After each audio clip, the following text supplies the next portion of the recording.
Good morning, folks, and Happy New Year. Most of you, I suspect most of you, have heard Mr. Stearns speak before, and that's why we had a large number of pre-registrants. Also, we had some discussion at the beginning of when would this first start with Dennis. The AAII database I found went back to 2010. An individual whose first name is Ed, his memory is going back to 2000. And Dennis said he would have guessed 2005 or so. Obviously, probably about age 18 or so was when Dennis made his first presentation to us. So let me make just a few personal observations and a couple of professional ones as well. Dennis is a believer in family. He is a believer in putting the interest of his customers ahead of his own firm. He's a believer in lifelong learning, and he's into chess. He's into skiing and tennis. The chess taught him a long time ago there should be some short-term focus called tactics. There should be some long-term focus called strategy, and that's the best way to win in life. It's the best way to win in chess, and it's also the best way to take care of yourself for some financial independence.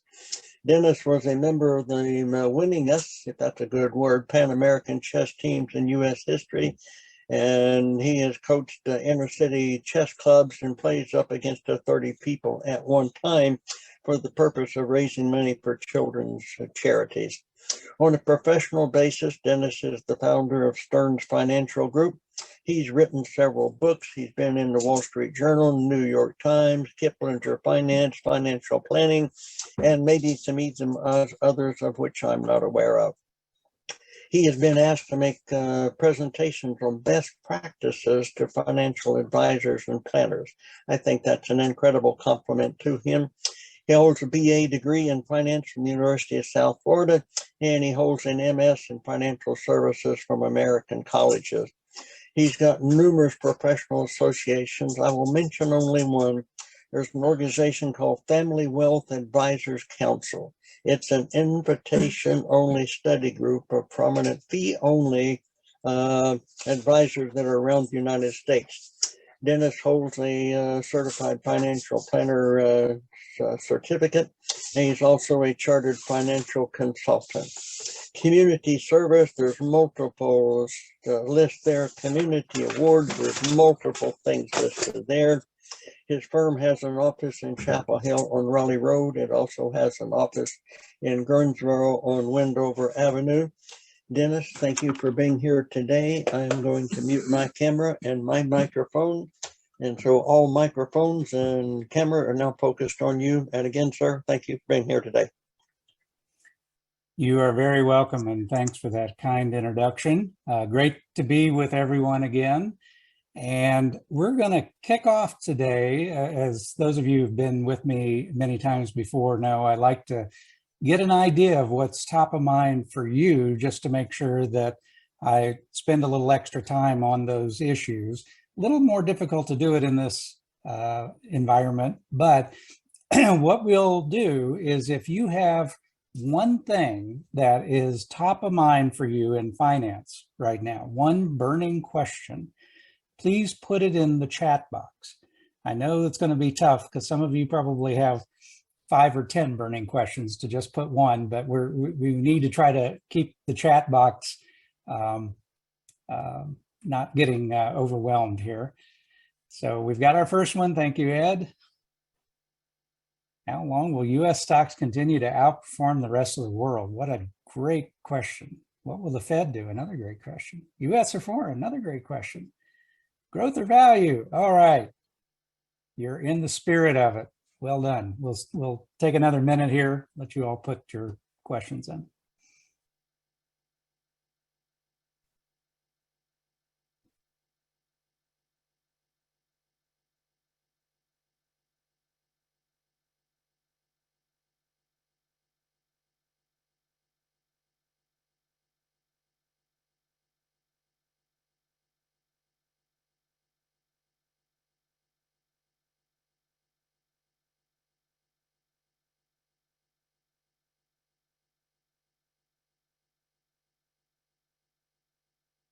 What to substitute for bonds? Another wonderful question. Cash in the bank.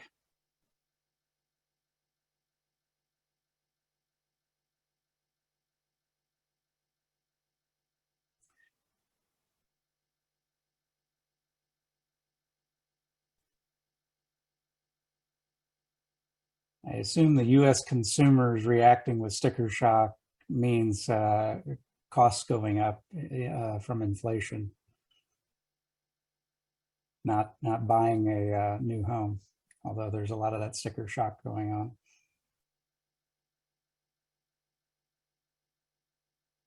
When will the market drop big time? Okay.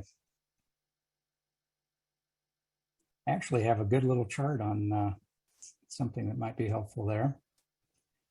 Well, there you go. With trillions of debt, how can the markets keep going up?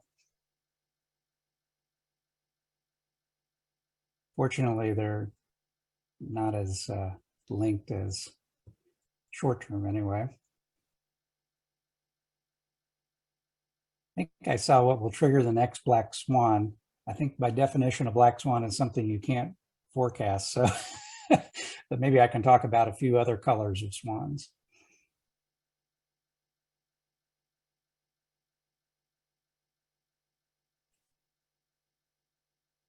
Okay, is a major next year inevitable? Not quite sure I understand that question. Can real estate continue to increase?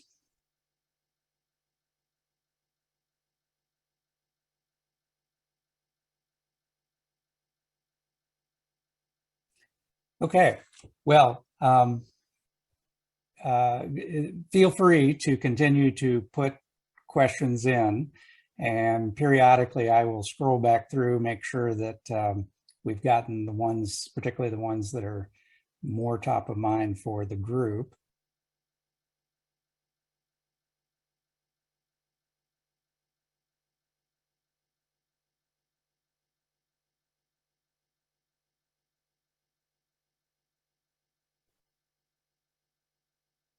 So let me get my sharing screen up here.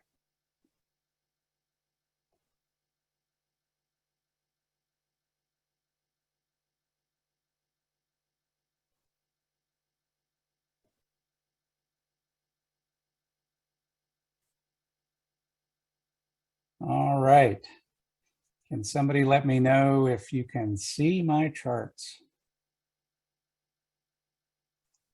Yes, your charts are available, Dennis. Okay, very good.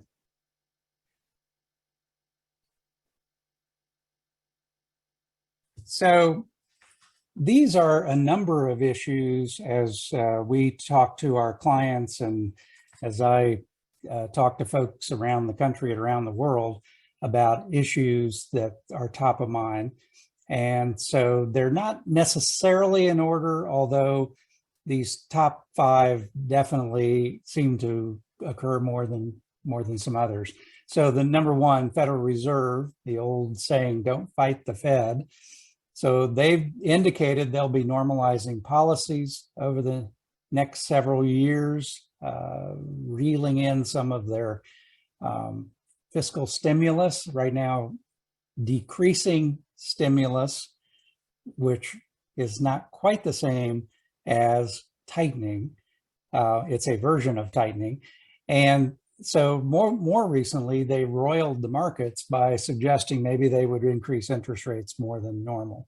So can they thread the needle? I'm going to give the short answer, and then in the presentation, I've got a nifty little chart on that. Short answer is, we think they probably can thread the needle. We should all remember the fourth quarter of 2018. Now, it gets a little bit lost because 2019 was such a big year for the markets. 2020, clearly a lot of other things to distract all of us.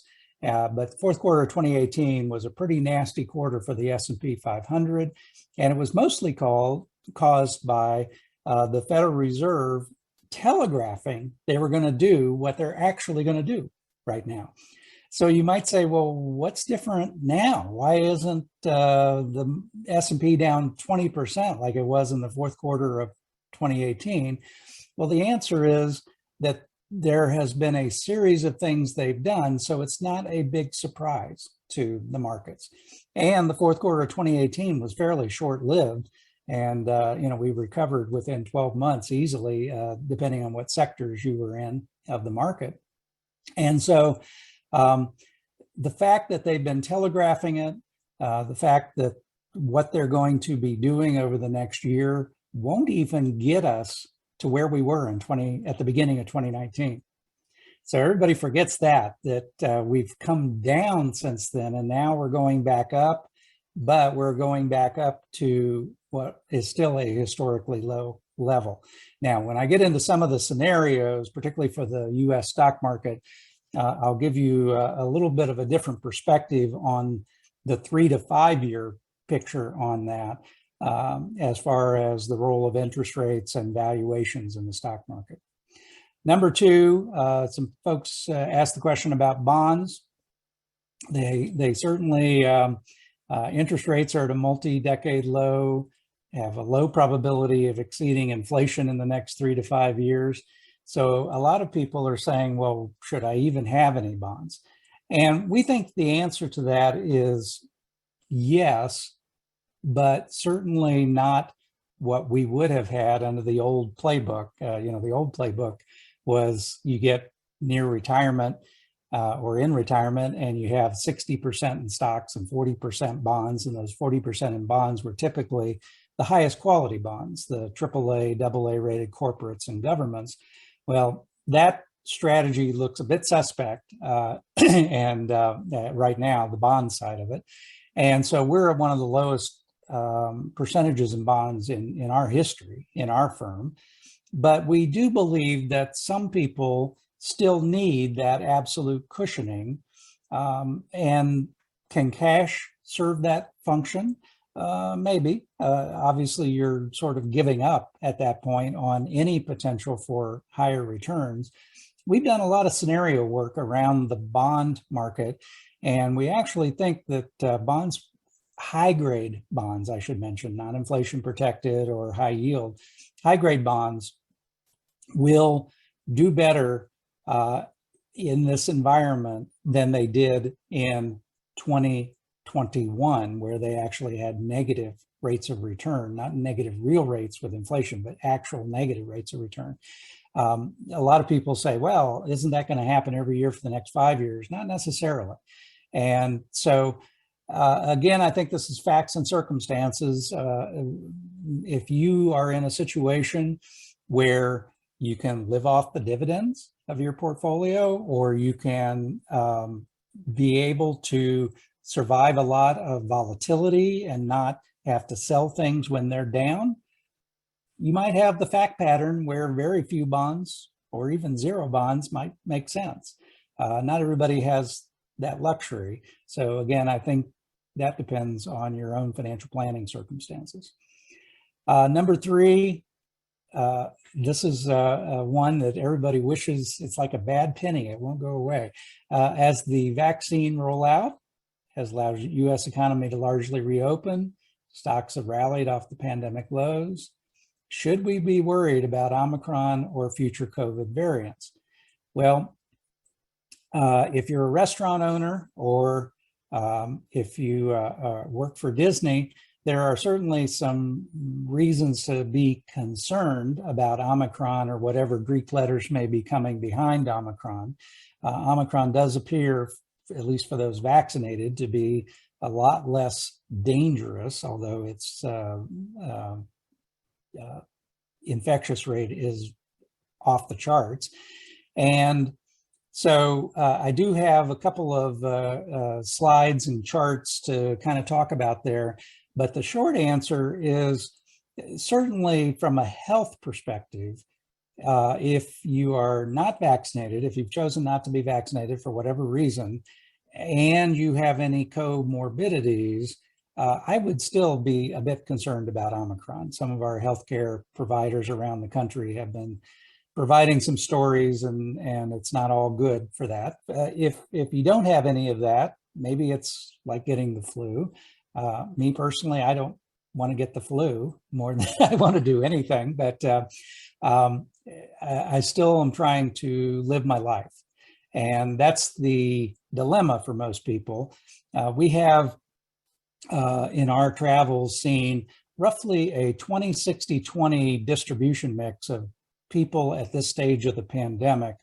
20% are still hunkered down, still limiting a lot of things they do, limiting travel. Not that airline travel's a boatload of fun anymore, but they're limiting travel and some other things. About 60% are kind of in between. They're doing some things. They're reimagining, let's say they're retired, they're reimagining their retirement, or they're reimagining how to stay engaged with the world. And then about 20% are saying, I'm done with it. The pandemic may not be done with me, but I'm done with living my life in that is very limited as a result of the pandemic. And so that 20%, that doesn't necessarily mean they don't wear masks or in indoor activities, but they are trying to lead a normal life. It's that middle part, the 60%, that I think if we had any kind of more dangerous version of COVID come into play after Omicron, and there's one that's actually right now pretty low incidence, but taking hold a little bit in Europe. If we had anything like that, that would be something that I could see a wide swath of people who are trying to do some more things, maybe cut back those things. Would it roll back the economy? That's the big point as well. And the answer is it would have to be pretty bad. It would have to be pretty bad at this point to actually cause business shutdown. But that doesn't mean that consumers, and in the United States, mean that consumers won't change behaviors and be ordering a lot of things on Amazon again. Not that they aren't already doing that. So anyway, we'll talk a little bit more about that, but I think for the most part, I want to talk about some of the nuts and bolts of the markets and the economy and leave COVID out of it, although it's hard to do that because it is one of those scenario variables that could have an impact. Number 4, inflation has been surging. This one has been top of mind for a lot of people here lately. And the question is, should we be worried about personal budgets or corporate earnings? Well, on the personal budget side, our firm doing our financial independence roadmaps, excuse me.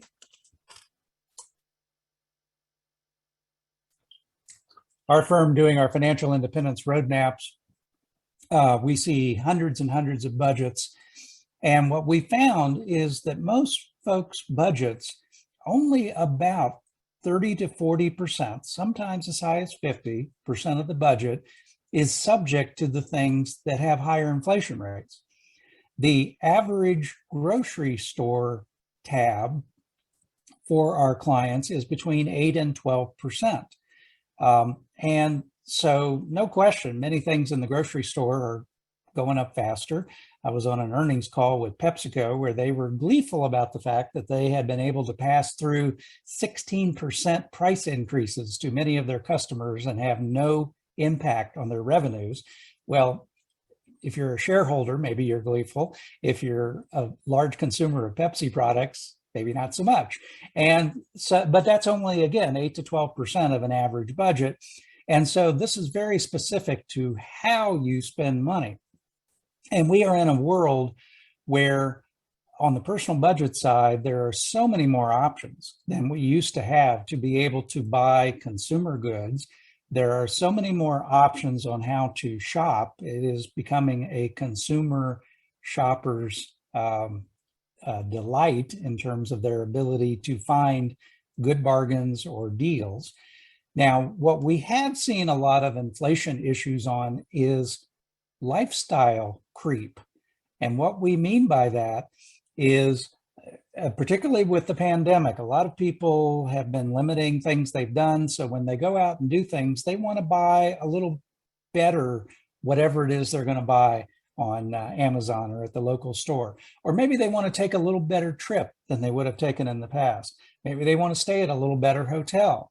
And so that particular element, absolutely, we see that all across the board, but that's a little different than regular inflation.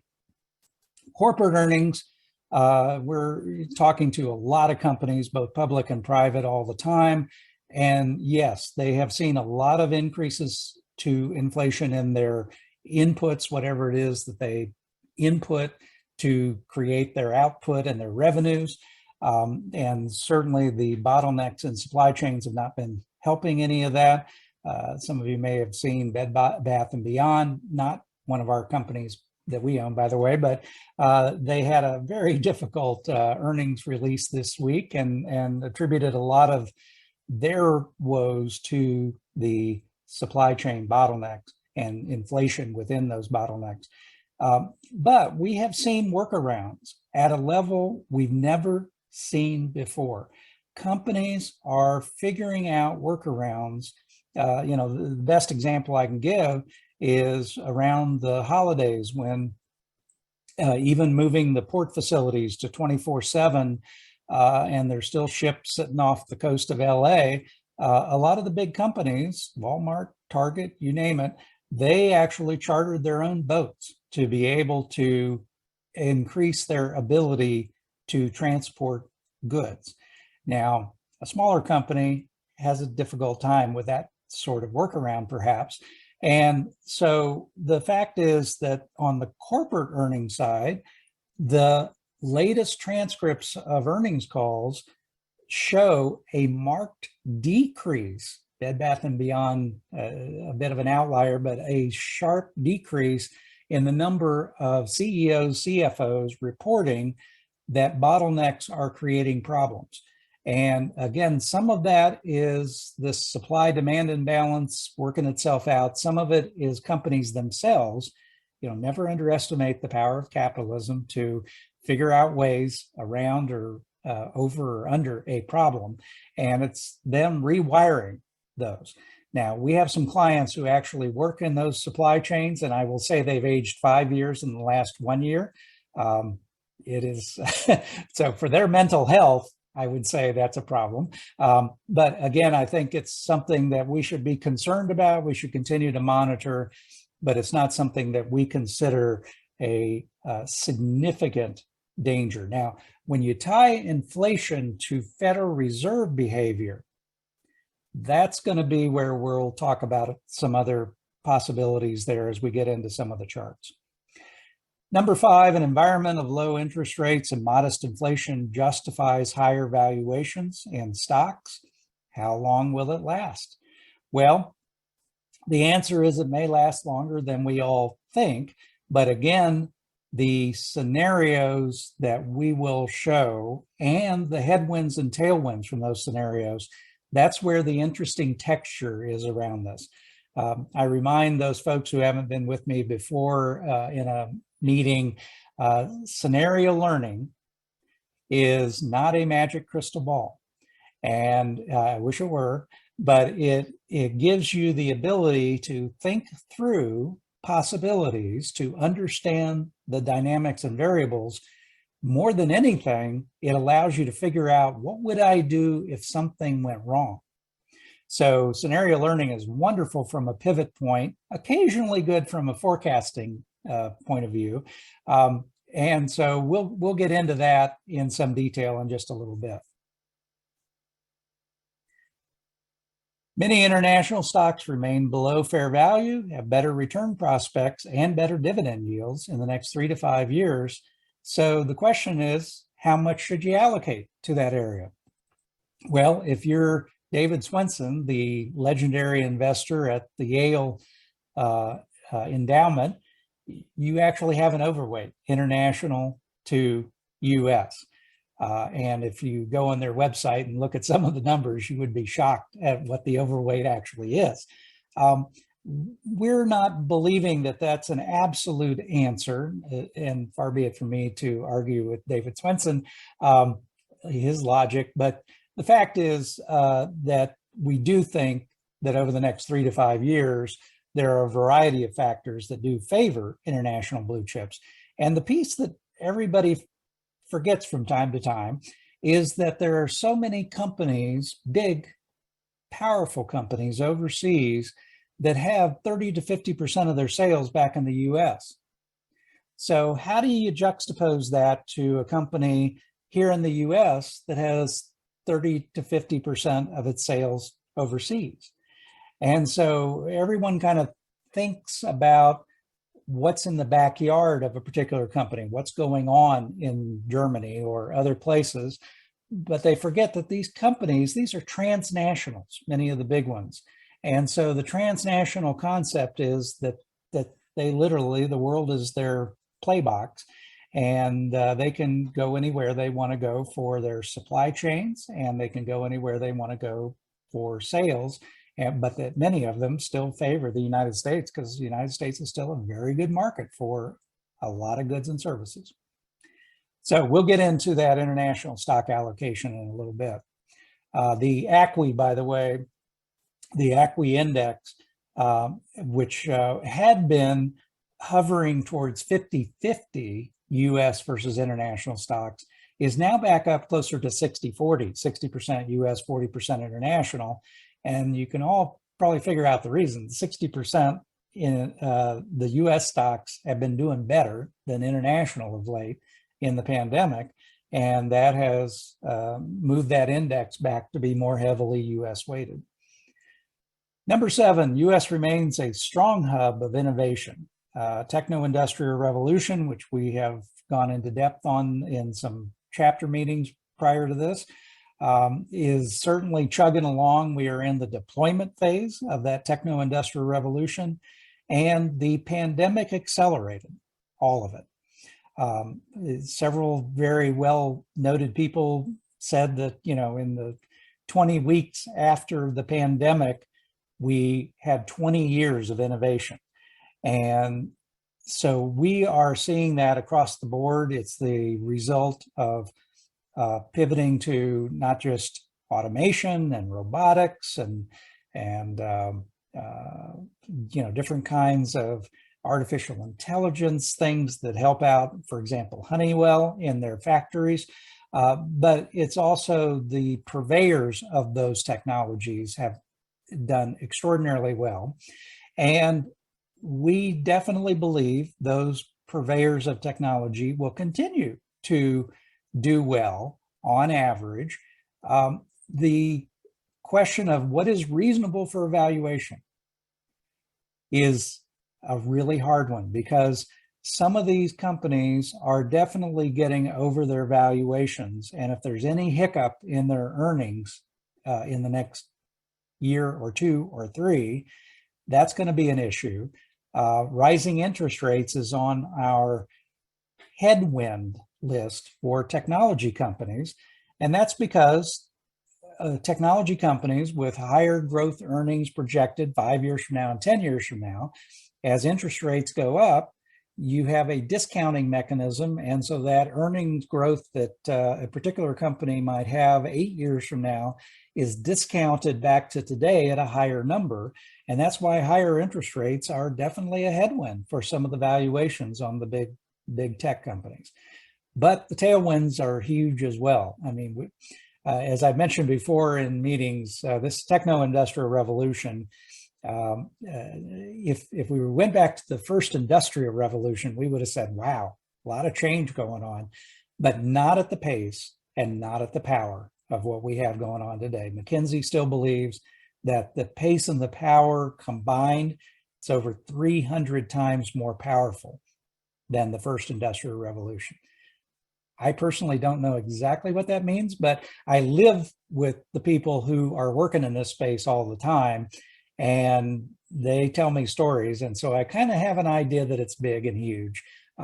Again, how do you quantify it? Sometimes that's hard. But we'll get into a little bit more of that. And that gets back to some of the growth versus value questions that were asked at the beginning. Private real assets, well managed in growth areas, remain a good core growth asset. However, current valuations are stretched. What are the options in real assets? Well, REITs have done extremely well of late, and but looking out the front windshield, a lot of the ones that have done the best are probably going to struggle in this rising interest rate environment, and there will definitely be a major shift. I'm going to show some information about other real assets, timber, infrastructure, agriculture, that a lot of folks don't normally think about in the real asset category. And then also we'll talk about gold, and we'll talk about Bitcoin a little bit. I think it is interesting that 6 months ago, there was a lot of discussion about Bitcoin was the new gold, that Bitcoin was a inflation hedge. And there was actually, they've estimated well over $1 billion with a B, dollars that was funneled into Bitcoin, some of which probably would have been funneled into gold in a different time frame. And, you know, that certainly has cooled off of late as Bitcoin has cooled off. There are still some pretty significant rumors and some beyond rumors that the United States government may launch their digital currency in 2022 or 2023. That could have an impact on the market for Bitcoin and Ether and many of the other cryptocurrencies. We think there's probably a reckoning that will happen in that market, and we're not sure it's completely happened already. We don't consider Bitcoin a asset class, by the way. And so it wasn't that long ago, within the last 30 days, that on a Saturday, Bitcoin lost 17% of its value on a Saturday. An asset class, in our view, is something that doesn't lose 17% on a Saturday. So we do think that gold as a hedge against a falling US dollar will be a good place to be. We wouldn't necessarily go overboard. We view it more as an insurance policy than an investment at this stage. But again, could be a good addition to a portfolio. And then many alternative assets like private equity, venture capital are in a sweet spot, but they have trillions with a T, trillions of dollars in cash, and too much money chasing too few good companies warrants some caution. Who should consider these alternatives? Well, the fact is that many of these options have been coming downstream. So it used to be that if you had 10 million or more, you could consider these. Then it went to 5 million. And now there's options available for folks with $2 million of net worth. We still like a lot of the private equity and venture capital firms. We do a lot of it ourselves. We have seen how those companies nurture the innovators, early stage, mid stage, later stage, and what we call create their own weather pattern, who are the two of the largest in the private equity space. They are creating opportunities for companies to grow by bringing additional resources to the table. And that is valuable in this environment, particularly with the techno-industrial revolution going on. However, this is not something that most people should probably play the game. And so is it a good diversifier, good asset class? Absolutely. But again, I would be a little bit more cautious at this stage. If you are qualifying to get into these things, make sure that it's part of your explore portion of your portfolio, perhaps not part of the core. All right. With that kicking us off, here's a few facts worth knowing about 2021 markets. And many of you know these factoids. The S&P 500 outperformed the NASDAQ for the first time since 2016 and the second time since 2011 in 2021. And yet, at the end of the year, the NASDAQ was weaker, significantly weaker than some of the other broad markets.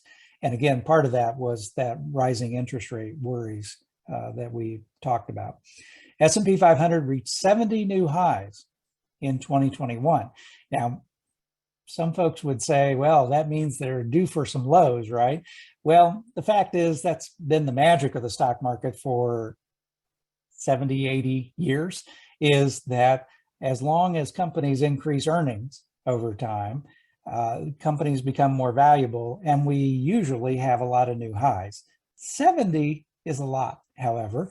And so again, a very good reason to be a bit cautious about some of those companies.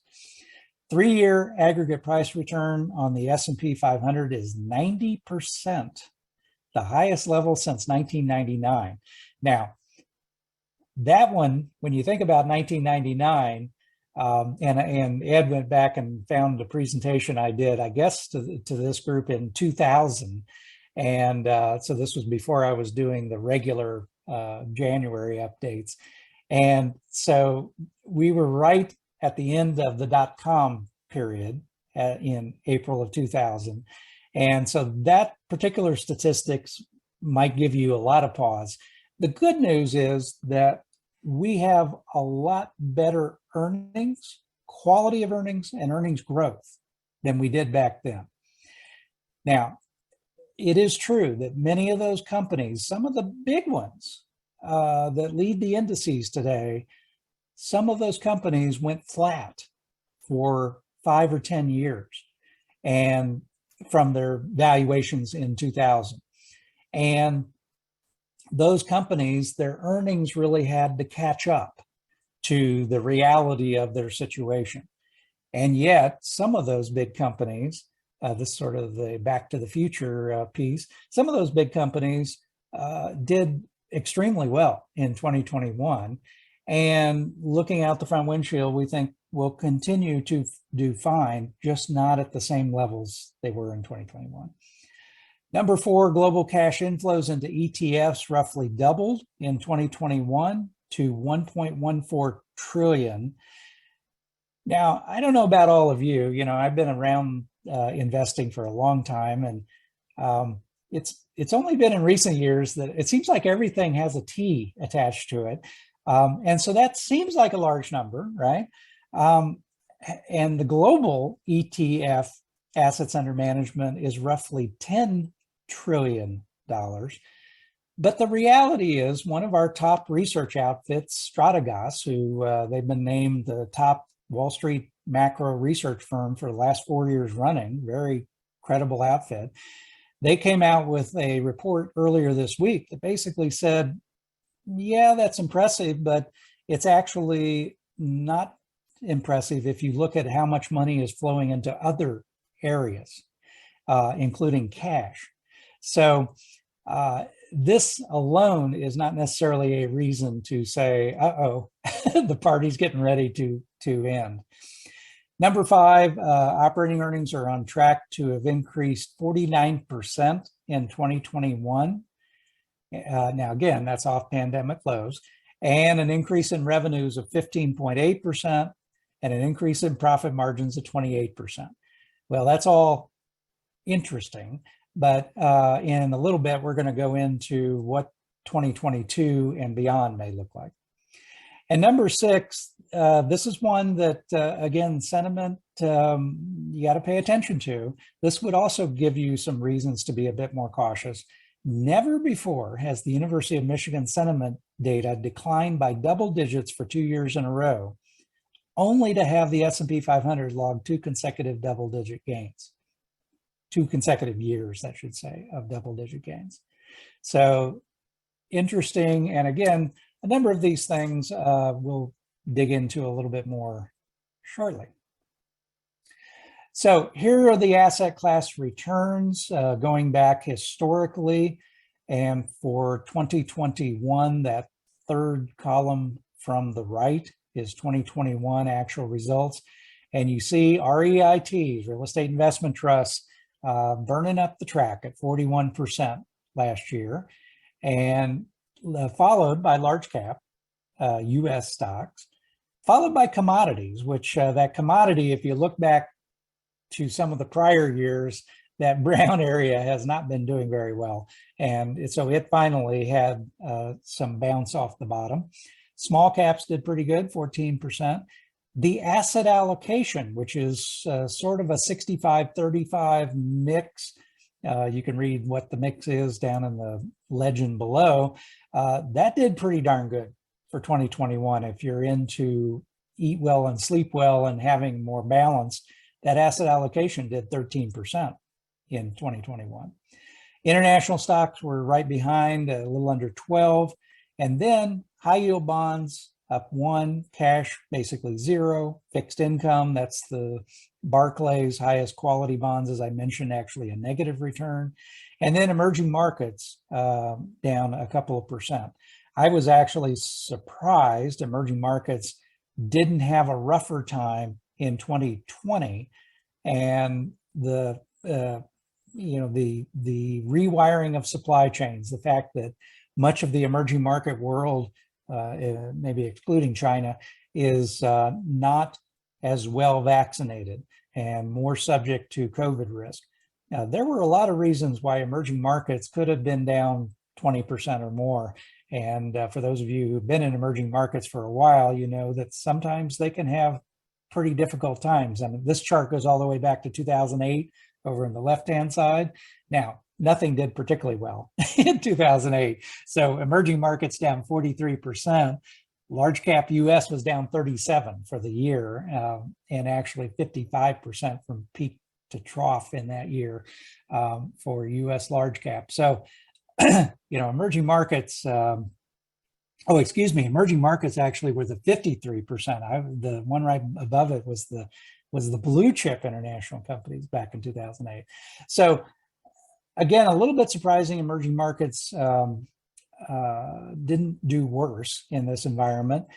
What's interesting is that many of the very large entities we work with, who work mostly in the institutional space, big pension plans and endowments, and actually have trillions of dollars to invest, they still believe the emerging markets will be the #1 return area for the next 10 years.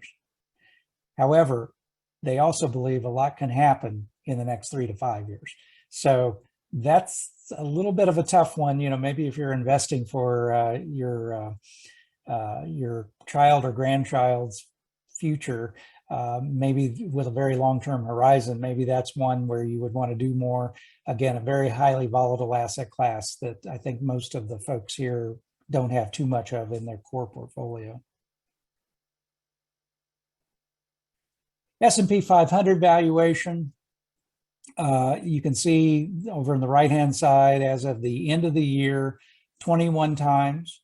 That's forward price earnings ratio. And so that 21 times, you see up in the little box that the 25-year average is a bit below 17. And that number was actually lower, more like 15 times, before the big run-up of the last 7 years. And so the standard deviation of the over-undervalued, definitely higher and definitely over historical averages. And then some of the other ones, like the CAPE, some of you I know look at a lot, definitely in uncharted territory.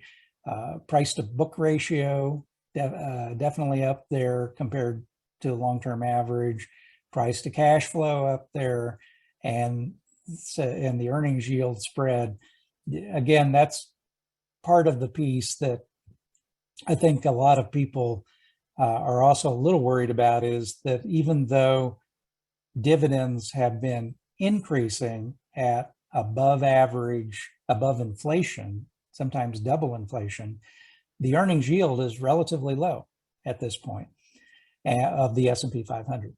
So again, I think there's a lot of things in here to be cautious about, but in our scenario analysis, we'll again think about it in a little different way in a couple of minutes. Earnings are definitely robust, and the interesting piece of this chart, if you forecasted out the earnings per share growth in 2022 is estimated to be somewhere between 8 and 12% for the Fortune 500. That 8 to 12% is higher than the long-term average earnings growth, which has typically been a bit above 6%. And so the question has been, will supply chain bottlenecks, inflation to inputs, rising labor costs, will those things put a dent in profit margins and cause those earnings forecasts for 2023 and beyond to go radically lower? Well, there's been that danger, but again, don't forget the ability of some of these companies to do workarounds, the theme that I talked about a little bit ago. The workarounds they can do with automation, with digital marketing, with a whole variety of things are significant. They have more tools than they've ever had. So this is a headwind and a tailwind. And we think that in many cases, earnings for a lot of companies will be fine going forward. But again, the question isn't, are they, well, that is one question, will they be fine? But the bigger question is, if they're above normal valuation numbers, does that mean that there's problems ahead if interest rates are rising and normalizing?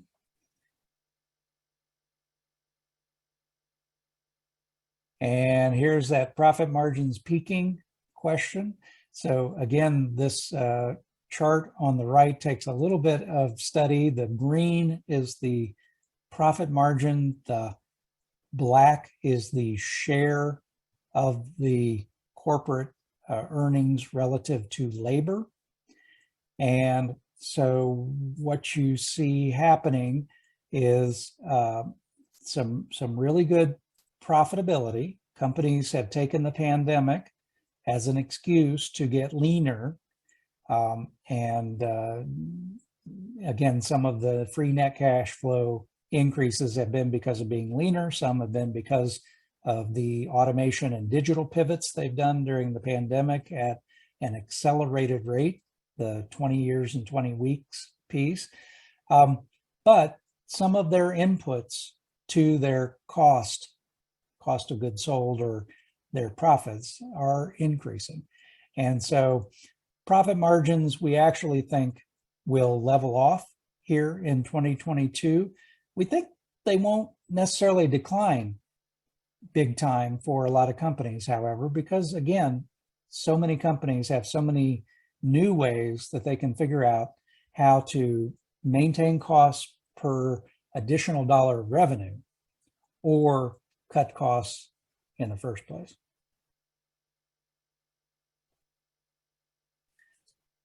So these are the Bloomberg estimates of Strategos for 2022 earnings. And again, the max and the min and the average of 231, this is where you get that 8 to 12% potential increase in earnings for 2022. Our suspicion is that it will be somewhere in the middle, maybe towards the upper end of that, but it will be very company specific when you get underneath the hood of the S&P 500. Global supply chains and inflation. Again, this gets back to the discussion around the costs to inputs. So on the right-hand side, you see the purple line is input prices, definitely going up, and output prices going up, but not as much as input prices.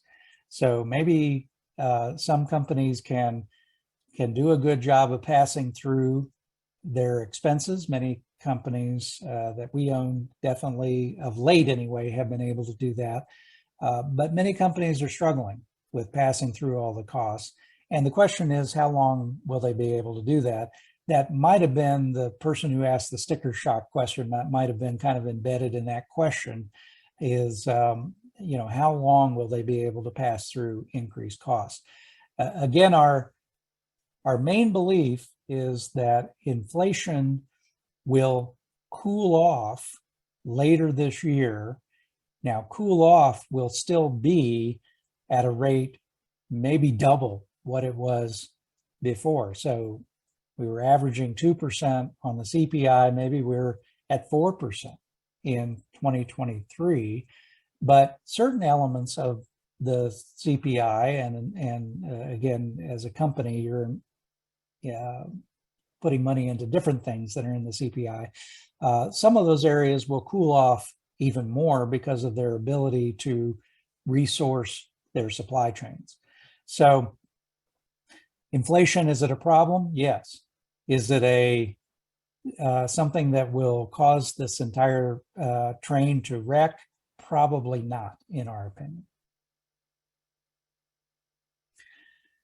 So here we get to the COVID, and I wanted to spare too much conversation around that because you all are probably tired of all of the discussion, and I know some of you have been studying this daily for since the pandemic began.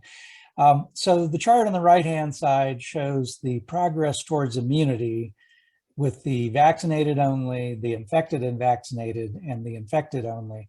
But the cautionary tale here is that while the so-called herd immunity it is different with each different strain of COVID. And so, you know, with Delta, a lot of the experts were saying, well, maybe now if we get to 95% combination of all these things, that we'll actually get to herd immunity. And the problem is that some of the top experts we tie into around the country in this, they're not 100% convinced that the antibodies from Omicron will create herd immunity. Time will tell if that is the case or not. But if their suspicion is that it's not going to, if that is correct, then it means that this is going to be a prolonged, maybe it's not a pandemic anymore, maybe it's an epidemic. But even with all of these stats on the right-hand side, it will be a longer situation where some form of COVID is around with us. Now, on the left-hand side, again, the bad news is that blue line confirmed cases is just going vertical at an unbelievable rate. But the good news is the fatalities line, the black line, is staying pretty steady. So that's a testament to the fact that our healthcare systems have learned a lot. Vaccinations, testament to that as well. Now, for those of you who are in healthcare, many of our physician clients have said, you know, their number one concern about Omicron is the healthcare system being overwhelmed. And there's a lot of procedures of normal kinds of things, including cancer surgeries and other sorts of things that have gotten messed up as a result of COVID. And so the one thing I will leave you with here is I think everybody should remember that other stuff can happen other than COVID, and go get that physical checkup once a year. Because in the techno-industrial revolution and with all the new changes in drugs and healthcare, it is more true than ever that if you catch something early, whatever it is, you have a better chance of being able to circumvent it. And so don't let this be the magic trick where you're watching COVID happen on stage and the cobra sneaks up on you from behind. Get those annual checkups. All right, on to another thorny subject, federal finances. And so somebody had asked the question about trillions of dollars of debt. Is that going to derail the stock market or the economy? And so on the top right, you see the federal budget surplus deficit. And you can see that for 2021, we actually shrank that deficit a bit. And you all are probably thinking, how is that even possible? Well, keep in mind that we had some record revenues coming in and a number of people selling capital gains assets ahead of what they thought were going to be increases in capital gains rates, which never materialized. And we had a variety of things that made the revenue side very good. And many of these trillion-dollar packages that were passed, the money is actually sprinkled out over a period of time. Now, some of it was more front-end loaded. And so the combination of all that, you see the number on the screen. Well, 2022, you can see, gets back to a number that is a bit above the 4% number that I would like it to be, or even lower, but it is not at a level that is not manageable.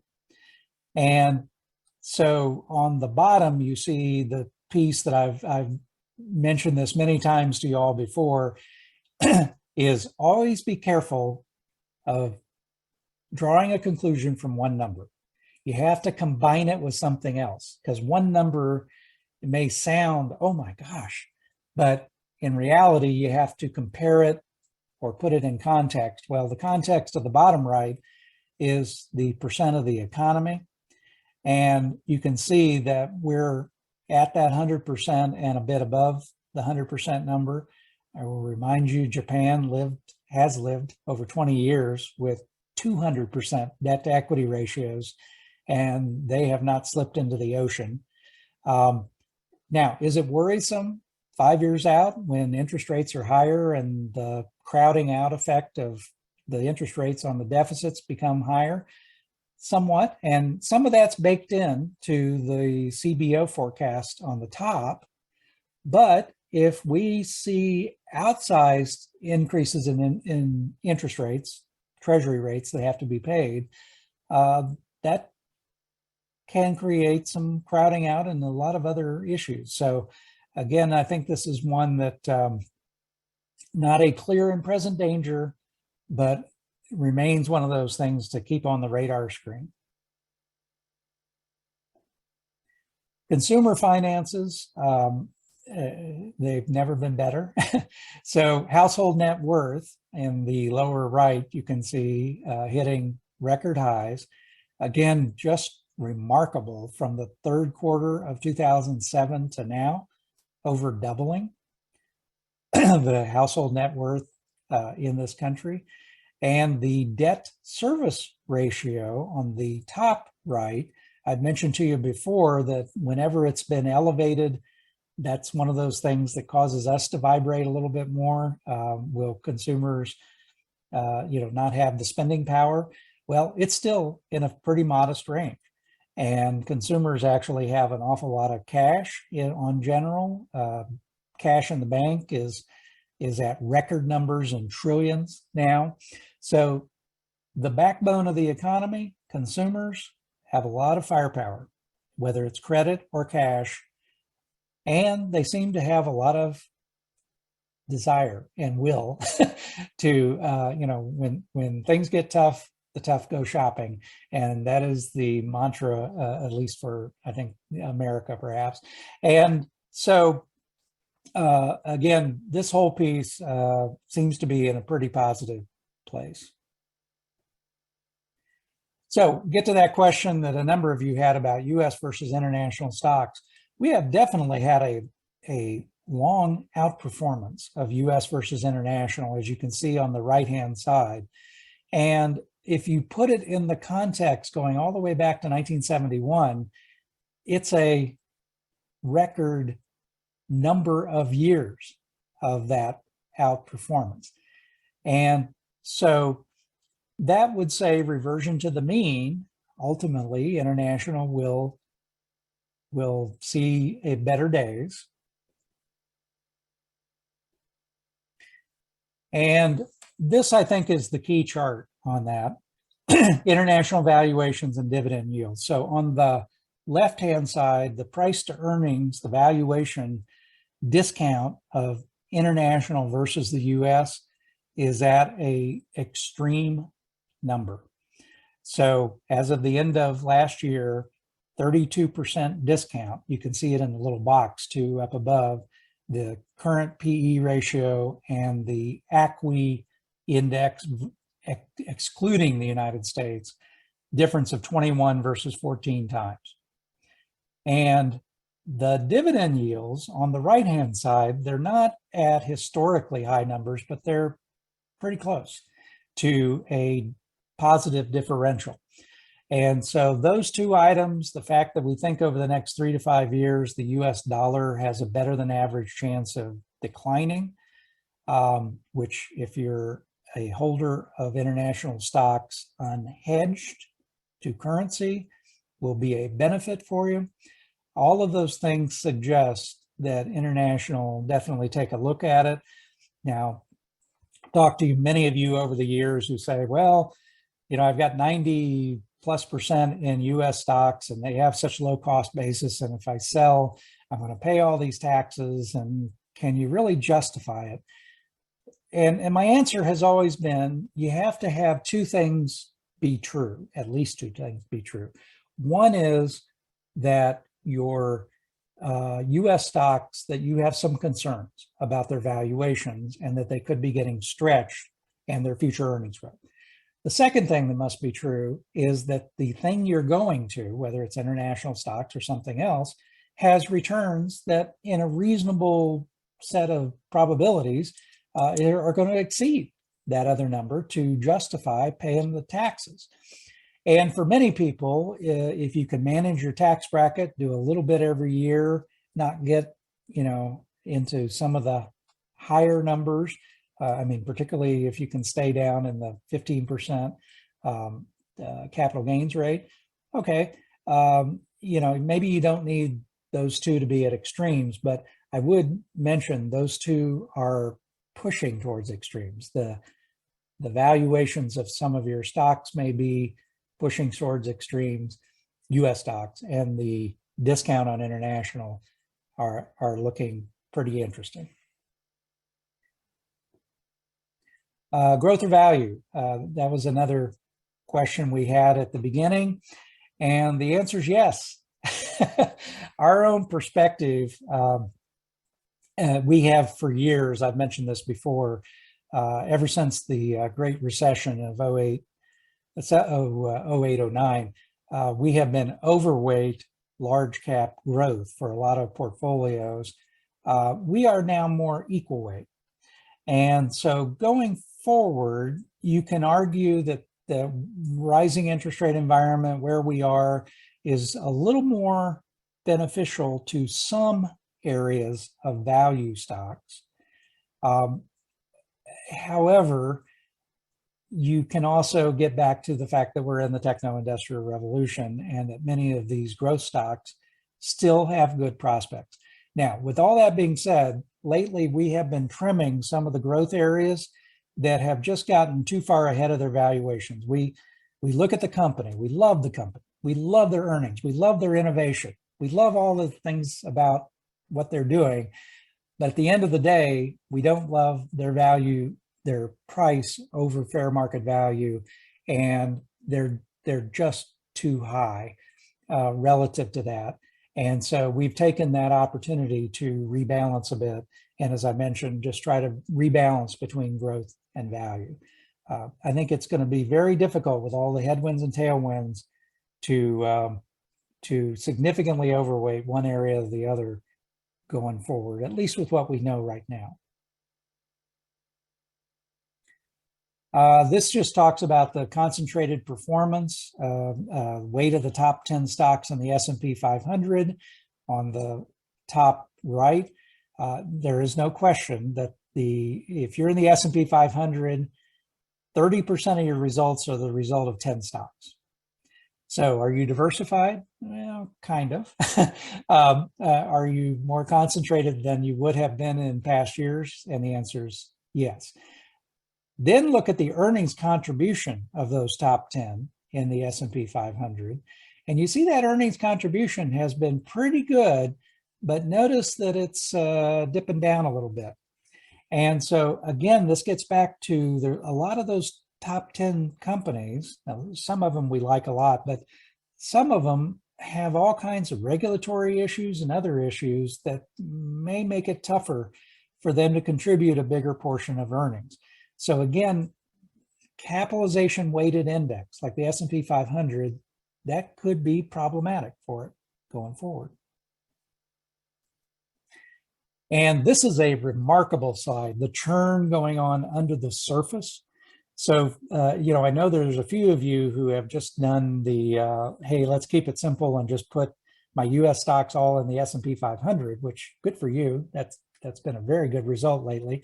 But it has masked what is happening underneath the surface. So what you see here is the Russell 2000. So that includes the companies in, many of the larger growth companies, larger value companies, but they are down significantly from their highs. And you will note the NASDAQ has also struggled more lately. And so this is a little bit of a geeky chart, but I always try to give my AAII friends at least a half a dozen geeky charts. So this is the valuation dispersion between the 20th and 80th percentile of S&P 500 stocks. And so what you see is the valuation spread, the median of S&P 500 price earnings is the green line, but the companies that are actually under the hood in the S&P 500 are all over the map. And as you might suspect, many of those larger 10 tech companies are the upper shaded region in terms of price earnings ratio.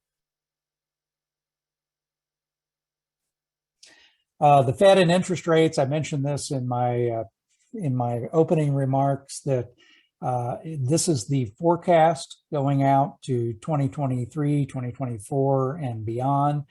And so maybe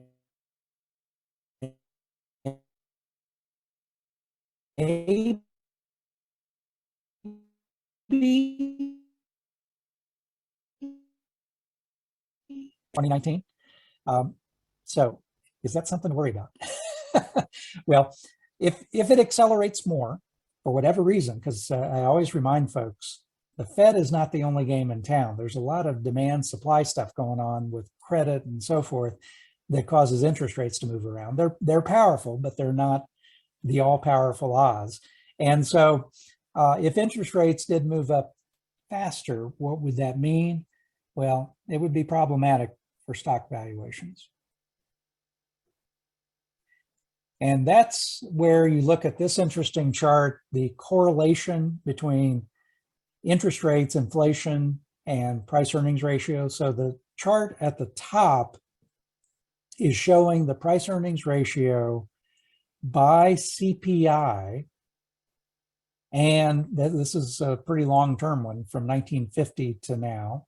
And so when inflation has been low on the left-hand side, PE ratios have been higher. When inflation has been higher, going to the right-hand side of the chart, PE ratios have been lower. Now, this historical walk down memory lane, you have to remember that historically, inflation and interest rates were locked at the hip. And so most of the time when you had higher inflation, you also had higher interest rates. Investors had options, alternatives to stocks to invest in. When I started my career, I could get 12% tax-free in AAA rated municipal bonds. I haven't seen those in a while, probably won't see them for a while yet. And so when you have that kind of competition, price earnings ratios are going to go lower. And companies, if interest rates are higher, they're borrowing at higher rates to finance their business or buy back their stock or all the things that companies do. So there's a whole variety of reasons why higher interest rates do cause lower PE ratios. Look at the chart on the bottom, and this is treasury yields versus the S&P 500. And what you'll notice, there is some statistical correlation there, but notice there's a lot of outliers above and below the line. So what that tells you is this is part of the story. This is, again, back to the never look at one number. There are always other things that are impacting the equation. So one of the things that I want you to keep in mind before we go into this scenario exercise is that the higher interest rate forecasts that we're assuming, many of the companies are able to keep their earnings growth at or above their historical norms. So would that justify a higher price earnings ratio for them than would be normal when, based on what we're looking at on this slide, when interest rates semi-normalize or normalize? The answer is probably yes, but it creates a little different dynamic to think about when you're analyzing your favorite company. So scenario one, this is the normalization scenario over the next, let's call it 5 years, by the end of 2026. And so the long-term historical norm for the 10-year treasury is 4%. Maybe, just maybe, we'll get to 2% or a bit above by the end of this year. So 4% may not seem like a far way away, but I will tell you that our view of this is that it only has a low to moderate probability.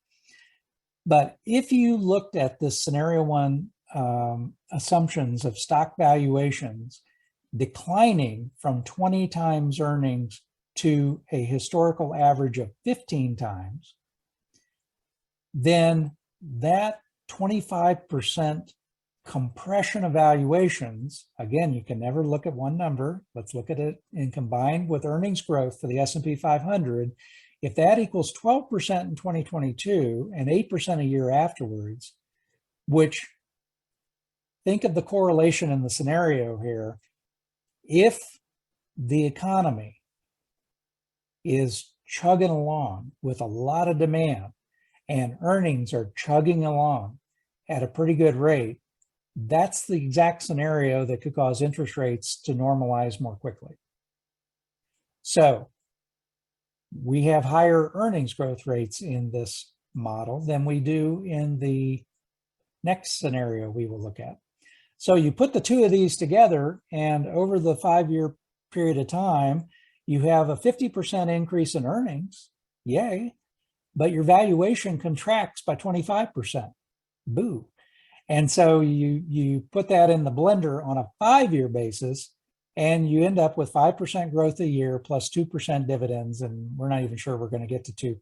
Right now it's 1.3 in the S&P 500, but we do expect dividends because of earnings buybacks and things to grow at a healthy rate.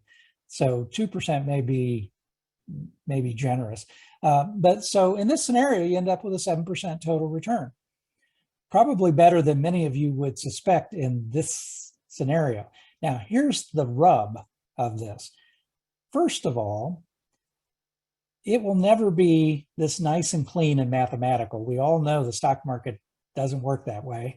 And in fact, the average return, the 9 or 10% average everybody talks about over the last 7 decades, less than 10% of the time is it actually that number. It's usually clumpy. It's bigger numbers, smaller numbers. And so we do think that volatility will be extraordinary. And so we may end up with this kind of equation, but it'll be more of a roller coaster than a nice steady stream up. Here's the other challenge. If there is a perception that we could go to a 4% 10-year treasury in 5 years, 2 years from now, we will be right back into the fourth quarter of 2018. And that perception will cause a compression of PE ratios faster. Now, it may not be more than we have in this scenario. It may still be 15 times. But now you've only had 2 or 3 years of earnings growth.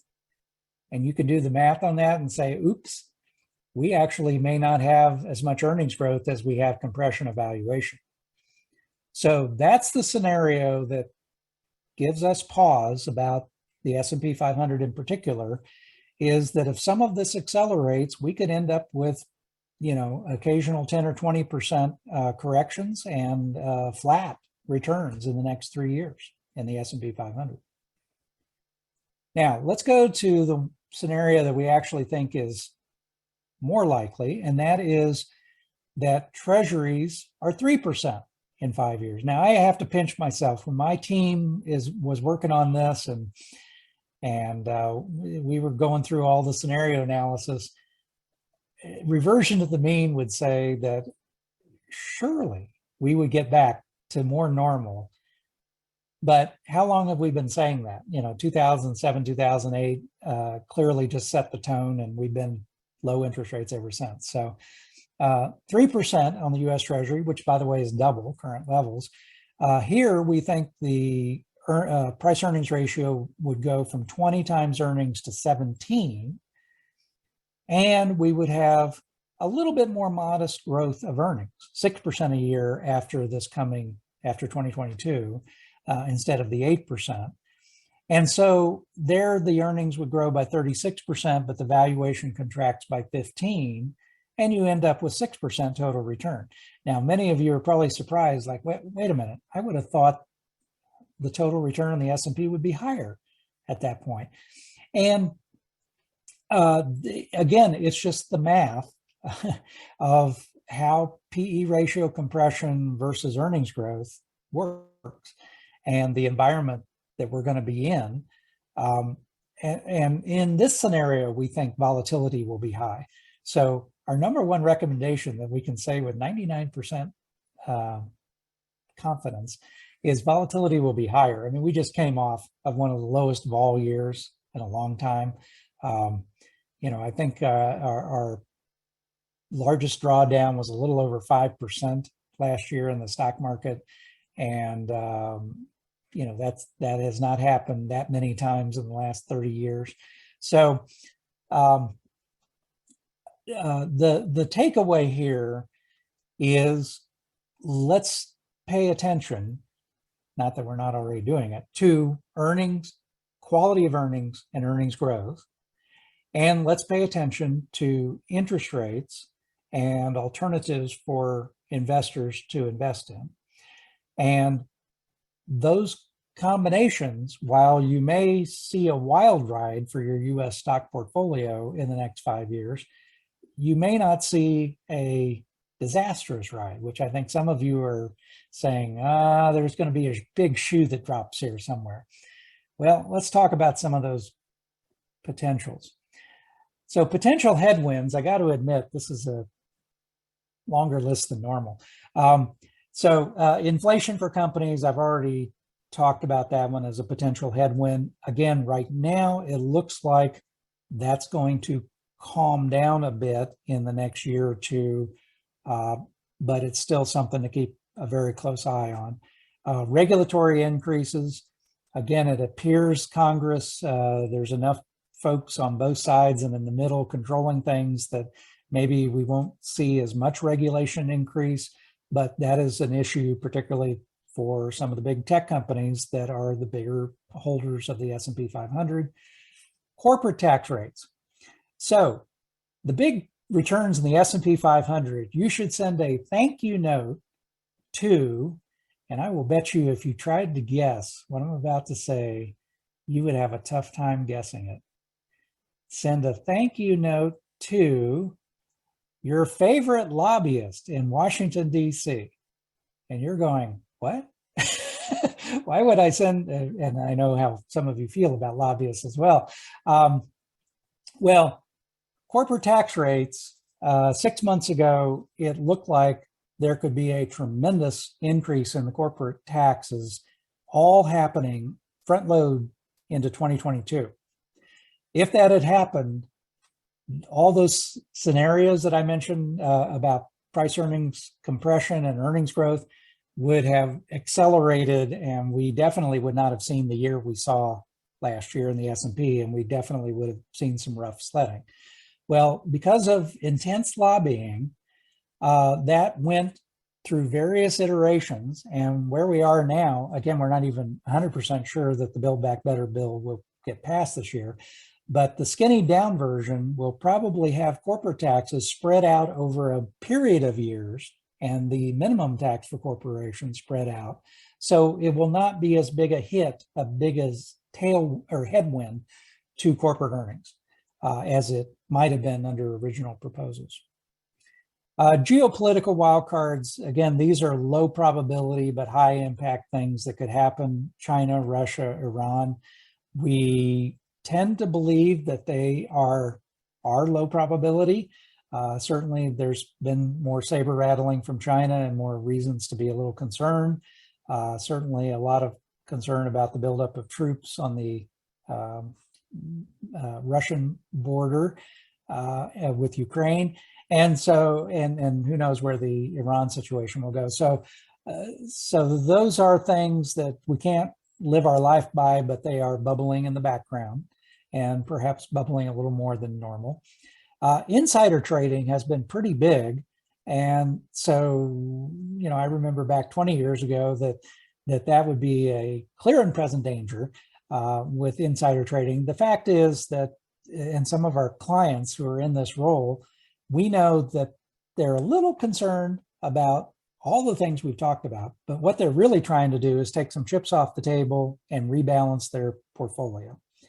But I don't know that that's true for everybody. So, you know, I don't have an inside track about why Elon Musk sold such a big chunk of Tesla stock. Perhaps it was diversification. Perhaps it was him wanting to look at return potential in other areas. You know, maybe he wants to go mine Pluto at some point. Don't know.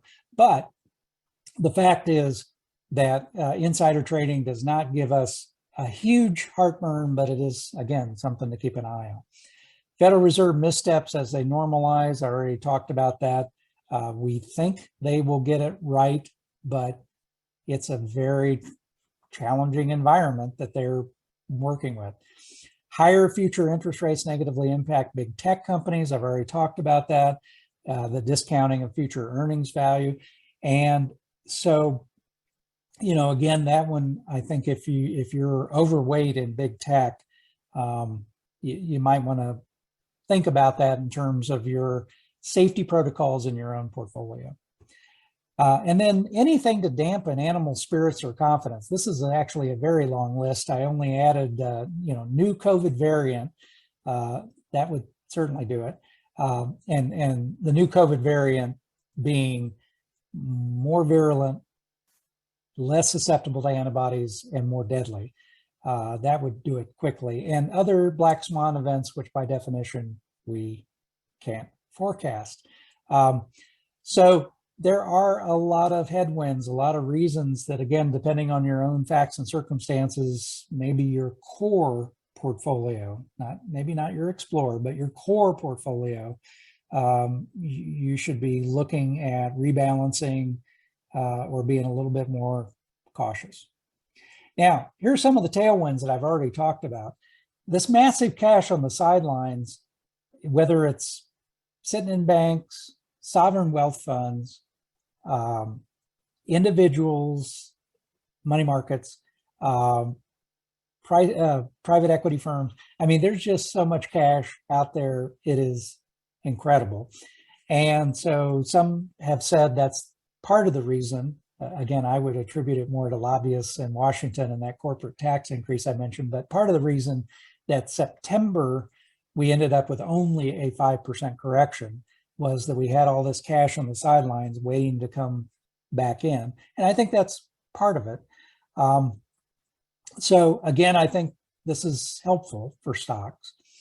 Earnings at the higher end of 2022 projections. Now, again, that's our guess at this point, that they are going to be closer to the 12 than the 8, but there's a lot of time left in 2022, and we're monitoring those things pretty closely. No alternative yet to riskier assets. I mean, that continues to be the case. We're talking about interest rates going up, but it's not exactly at numbers that would be compelling. And so again, as long as this is true, that puts a little bit of a natural floor underneath the US stock market in particular. Automation helping profit margins, I already talked about that. New, more flexible supply chains, I talked about that. And the fact that companies have a lot of workarounds that they're doing well. Stock buybacks at record levels. Again, I know some of you think that that's a sign of sloppy management or lazy management. And once upon a time, Warren Buffett actually said the same thing, and then suddenly he became a fan a few years ago. But whether you like them or not, it does help earnings growth in the future. And it's just remarkable, some of the forecasts for the shrinking supply of shares outstanding that are estimated for many of the top 100 companies in the S&P 100. It's just amazing what the forecasts are 5 years out for how many fewer shares they will have outstanding. And there are a lot of things that could strengthen animal spirits and confidence. So a lack of bad news. I mean, we've had so much bad news lately that a lack of bad news certainly would help that. The demand-driven economy, I think that one's pretty close to a Michael Jordan layup because we're just seeing demand go crazy everywhere. And the power balance after the midterm elections, if you haven't been keeping up with it, the latest surveys suggest, and Strategos came out again with a piece on this within the last 10 days, they suggest that it's going to be much closer in the midterms than a lot of people thought between Democrats and Republicans. And so the balance of power in Congress, I think, is going to remain a balanced act. Now, 2024 and beyond, who knows? But it's possible the midterms are closer than some people are thinking right now. So a number of tailwinds. Now, this to the question that some of you had about, okay, what would signal the top of the bull market for US stocks? Well, again, from Strategos, this is their chart. And you will note that the ones with an X are ones where there is not a clear sign that that particular piece has happened. So there has not been a clear blow off top. There's not been a clear heavy inflows into equity market funds. As I mentioned before, they talk about it here. The equity flows are underwhelming in aggregate. They're a large dollar amount, but they're underwhelming. I can't remember when $1 trillion was underwhelming, but anyway. Now, big pickup in M&A activity, definitely sign of a market top, check. IPO activity, definitely, although the SPACs have cooled off here lately, check, sign of market top. Rising real interest rates, well, real rates, meaning real over inflation, remain well into negative territory. So that one's an X right now. Weakening upward earnings revisions, that is a check, but only weakening off pretty strong numbers. So again, Strategos would call this kind of a half of a check. Erosion in number of stocks making new highs, that is definitely a check mark. Shift towards defensive leadership, they mentioned that there's been a little bit of that lately, but so far that's an X. And widening credit spreads right now, that's an X. So because those credit spreads have widened only marginally. So this is a good, again, checklist to kind of keep an eye on for the course of 2022 and see how those things are trending. That might signify an actual top in the US stock market. This is that bigger view that I always give you of a lot of different asset classes. I'll just draw your attention to a couple items. Fixed income, not surprisingly, from bank credit analyst viewpoint, their quant tactical recommendation. I know some of you are into quants and some of you are not, but that happens to be somewhat negative, and that you can see they had a recent revision on that. The 3-month, 12-month, and 10-year are all negative, and the 10-year very negative on fixed income. Equities is a little more mixed bag. Again, US, a 2, a 2, and a 2 on 3-month, 12-month, 10-year. Now you'll notice their quant has actually been more positive here of late. This was as of the beginning of December, by the way. And the international, most of it for the 3-month, 12-month, above average, the 10-year kind of average, and then emerging markets. You can see they're kind of a fan also of emerging markets, not just long-term, but short-term.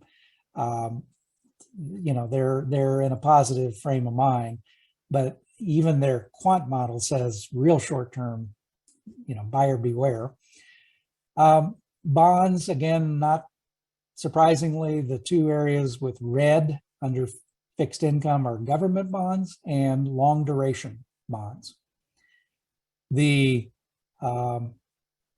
US dollar down under currencies, you can see kind of average in the next 3 months, but they are negative, somewhat bearish. Again, not terribly bearish, but somewhat bearish over the 12-month and the 10-year period.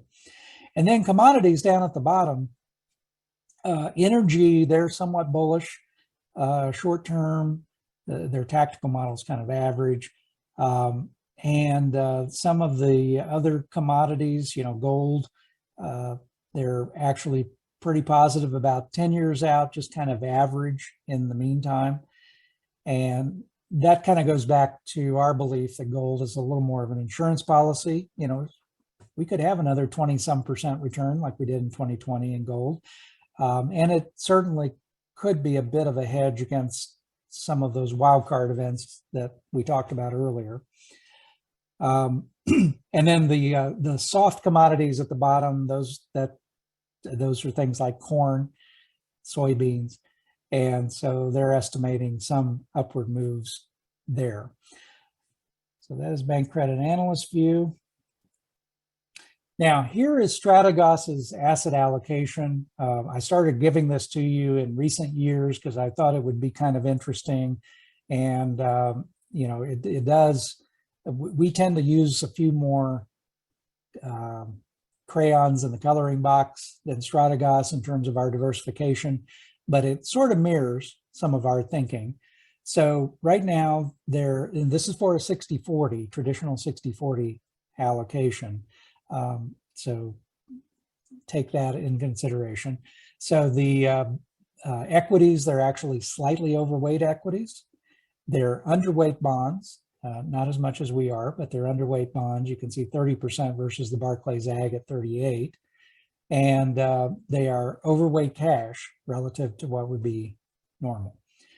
You will notice on the right-hand side, they actually have 4% of that cash and equivalents. They actually call gold a cash and equivalent. So 4% in gold. And then over on the left-hand side, you can see the domestic and international. They have an overweight to US, but they have a fair chunk in international, 28%. And you can see the areas that they've overweighted, again, tend to be a little bit more value oriented, and they're more neutral on growth. So at least in their view, it's not quite a 50-50. They would maybe give a bit of a lean towards the value side of the equation. And so again, that's in the for what it's worth category as you compare your own asset allocation. This is, I think, is an interesting chart, long-term chart, comparing a 60-40 stock to bond portfolio with other asset classes, the private real estate index, private timberland index, private infrastructure index, and the private farmland index. And what you will note is that the US equity index, the arrow going to the right-hand side, is way over here to the right. And way over here to the right isn't necessarily good because that's the standard deviation. That's the volatility. You have to look over to the left to look at the annualized returns. Now, the annualized returns have still been pretty good. So US stocks alone, definitely pretty darn volatile. The 60-40 US stock to US bond traditional is that yellow piece in the center. So that's what all this is based on. not the yellow dot to the left. Yellow dot to the left is private real estate index, but the yellow dot in the center of the two crosshairs is the 60/40. But then you'll notice that some of these other asset classes, private asset classes, have returns that have been similar or better with lower volatility. And so that is something we are doing more and more of, looking at more and more. The problem is that the options for a retail investor are still not great. They are increasing from when we had this conversation last year. And I said, there's limited ways you can invest. But again, I think this is something to keep in mind as you're doing your homework. I've got a list here of Morningstar's 9 future themes. I'm not going to go through each one in any kind of depth, other than to say the techno-industrial revolution marches on. So if you've been watching COVID up on the stage, again, this is what's happening while everything else is happening. And it is huge, and it is beneficial to many of the companies you own. Big data and analytics, networks and computer systems, nanotechnology, medicine and neuroscience. We certainly have seen a lot of interesting things since the pandemic started. Energy and environmental systems, a lot of interesting things happening there. Robotics, a lot of acceleration. 3D printing came out of the frenzy stage way back when, went through the consolidation or bust stage. Now a lot of companies are using them regularly. Bioinformatics and financial services innovation. So again, something to think about. And then I just want to remind you, this is a chart I've showed many times, that for those of you who maybe have a lot of cash and are worried about the stock market, okay, there's some reasons to be cautious at this point.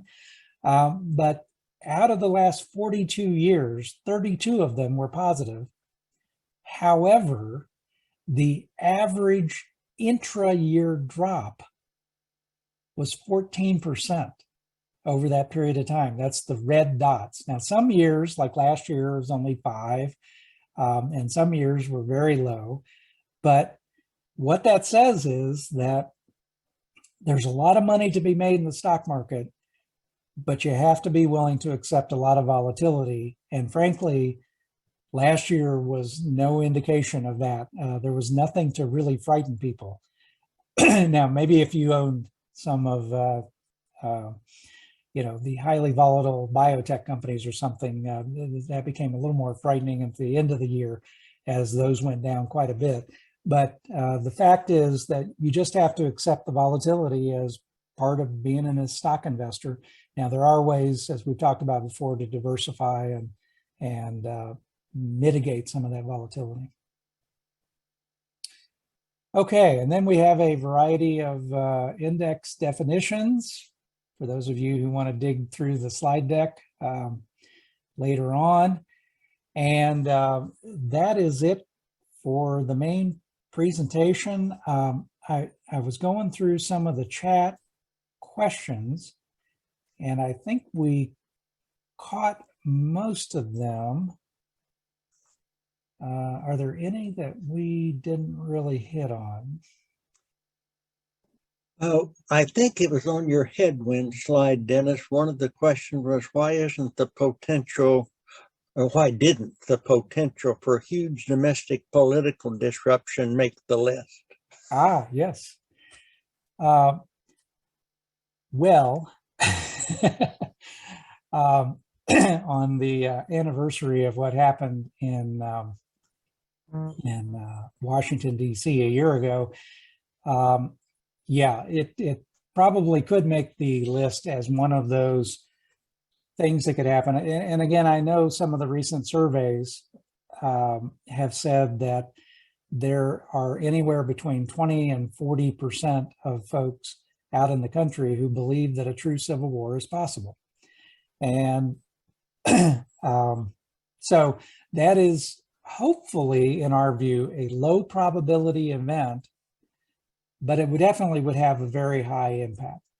And so at this stage, we would still put it in the low probability.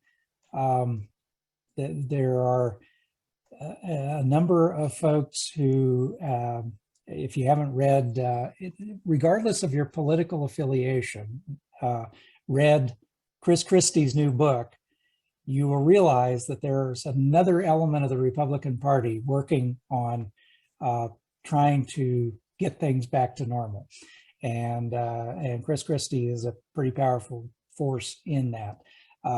So I'm not saying that it's a super low possibility, but I'm also just not feeling that it's one of those things that I would want to, change my asset allocation as a result of.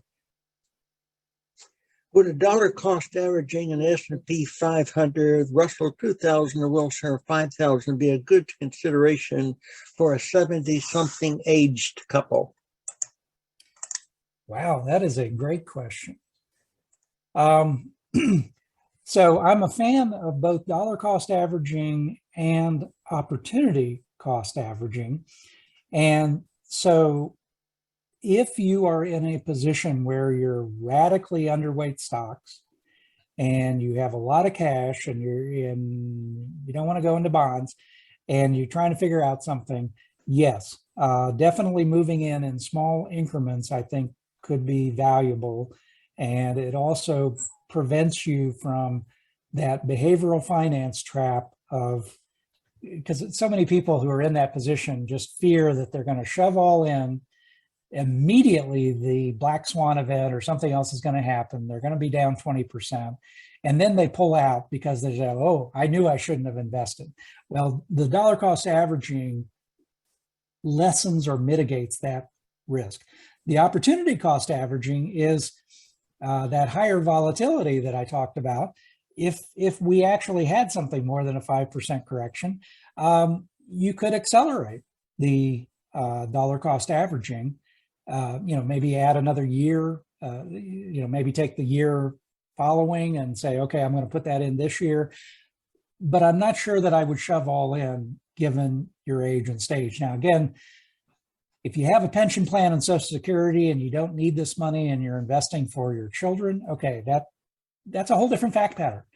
And so maybe you do shove all in if you get a meaningful downside. What some of you folks that are still listening don't know is Dennis says he absolutely thrives, I think that's the word he used, on the questions that come from AAII. So Dennis, that's a lead up to something that's interesting. The question is, how much to allocate for crypto blockchain? Yeah, good question. Well, and so you probably could gather from my comments earlier that I'm not a big bull on crypto short term. After whatever the blow off event is that happens, and I'm not completely convinced it has happened already. And I don't know if that's 6 months from now or 3 years from now, but after some blow off event and some of the fringe crypto goes away, there will be some things left. What we're saying is, okay, if you want to play in that space, do something very modest, 1 or 2% of the portfolio. And if you want to try to play the future of crypto, you can do it through the bases, the entities like Coinbase that actually trade those entities. But I'm just not convinced that that's even an explore. So I talk about core, talk about explore portfolios being more speculative. I think crypto's in the hyper explore category. Now, with all that being said, we had a 84-year-old client who called us up and said, I want to do some of this because I want to show my grandchild that I'm cool. And so, okay, fine. We talked him out of doing 4% of his portfolio, but there's different reasons I guess you could do it. I'm not sure I'd do it as an inflation hedge. Let me say that outright. 2 more questions. How does chip supply impact tech in the next 24 months? Ooh, another good one. Chip supply being very difficult right now, and how does that impact tech? Well, we actually have clients in the chip business, and so we keep pretty close to a lot of those trends. And the chip issues are definitely difficult. Again, if you were the supply chain manager for some of those companies that need those chips, I told you that some of the ones we work with have aged 5 years in the last year. Maybe you've aged 10 years in the last year, because the workarounds are much more challenging. We see those things working themselves out. 24 months, yeah, they'll probably be back to normal by 24 months. But it takes some time for those chip issues to work themselves out. And again, I don't want to roll into the outlier China invades Taiwan and what happens to Taiwan semiconductor scenario, but clearly that would be a huge issue. By the way, if that's a big worry that you have, ask yourself the question: Elon Musk and Tim Cook, CEO of Apple, both doubled down on supply chains in China during the pandemic. And they hold some weight with the Chinese government. And so what pressure would they be under to do something if China really did something egregious? Now, I'm not saying that makes it unlikely. And we have a Taiwan client actually who is nervous about this scenario. I'm just saying it mitigates some of the risk. It's that old axiom that, well, I'll give you the new version of the old axiom of if you have a trading partner, you're less likely to kill your trading partner unless they do something bad to you. Well, the new axiom is that countries with a whole bunch of McDonald's rarely attack another country with a lot of McDonald's. I guess in China, it's more Kentucky Fried Chicken, but anyway. Last question. If I overlooked a question for someone, I do apologize. How do you spell, quote, ACQUI, unquote, for the index to which you referred? Oh, yeah, so that it's the ACWI, ACWI. So ACWI index is, for lack of a better term, kind of one-stop shop. If you want to get 60% US, 40% international, again, capitalization weighted, so you're going to get a lot of the bigger companies, not necessarily a bad thing, worldwide. And the slide deck, David, I think you might have said has already been posted to the website. Yes, it has. Okay, so not only will you be able to see all the slides, you'll be able to see all the index definitions as well. So with that, again, I know that was a lot to go over. I certainly wish we had been in person. I really wish that 12 months from now or sooner, we can be in person, because I feed off the energy and the questions and the debates and everything else with this group. But thank you all for bearing with me as I went through all this.